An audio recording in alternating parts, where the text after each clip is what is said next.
Action prince Dhruva Sarja ಅಭಿನಯದ ಕೆಡಿ ಸಿನಿಮಾಗೆ ಮತ್ತೆ ಸಂಕಷ್ಟ ಎದುರಾಗಿದೆ. ಕನ್ನಡ ಸಿನಿಮಾಗಳಿಗೆ ಕೇಂದ್ರ ಸೆನ್ಸಾರ್ ಮಂಡಳಿಯಿಂದ ಅನ್ಯಾಯವಾಗ್ತಾ ಇದೆ ಅನ್ನುವಂತಹ ಆರೋಪ ಇದೀಗ ಕೇಳಿ ಬರ್ತಾ ಇದೆ.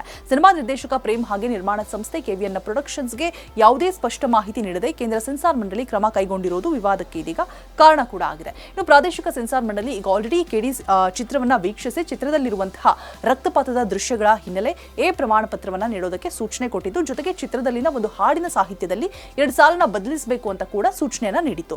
ಆದರೆ ಮುಂಬೈನ ಕೇಂದ್ರ ಸೆನ್ಸಾರ್ ಮಂಡಳಿ ಈ ನಿರ್ಧಾರವನ್ನ ಅಂಗೀಕರಿಸದೆ ಚಿತ್ರವನ್ನ ಮತ್ತೆ ರಿವೈಸಿಂಗ್ ಕಮಿಟಿಗೆ ಕಳುಹಿಸುವುದರ ವಿಚಾರವಾಗಿ ಇದೀಗ ನಿರ್ಮಾಪಕರ ಅಸಮಾಧಾನ ಕೂಡ ಹೊರಹಾಕ್ತಾ ಇದ್ದಾರೆ. ಇನ್ನು ನಿಯಮ ಉಲ್ಲಂಘನೆ ನಡೆದಿದೆ ಅನ್ನುವಂತಹ ಆರೋಪ ಕೂಡ ಮತ್ತೊಂದು ಕಡೆ ಕೇಳಿ ಬರ್ತಾ ಇದೆ. ಇತ್ತೀಚೆಗೆ ವಿಜಯ್ ಅಭಿನಯದ ಜನನಾಯಕನ ಸಿನಿಮಾಗೂ ಕೂಡ ಇದೇ ರೀತಿಯಾದಂತಹ ಅಡೆತಡೆಗಳು ಎದುರಾಗಿತ್ತು. ಇದೀಗ ಅದೇ ಸಾಲಿನಲ್ಲಿ ಕೆಡಿ ಸಿನಿಮಾ ಕೂಡ ಸಂಕಷ್ಟವನ್ನ ಎದುರಿಸ್ತಾ ಇದೆ.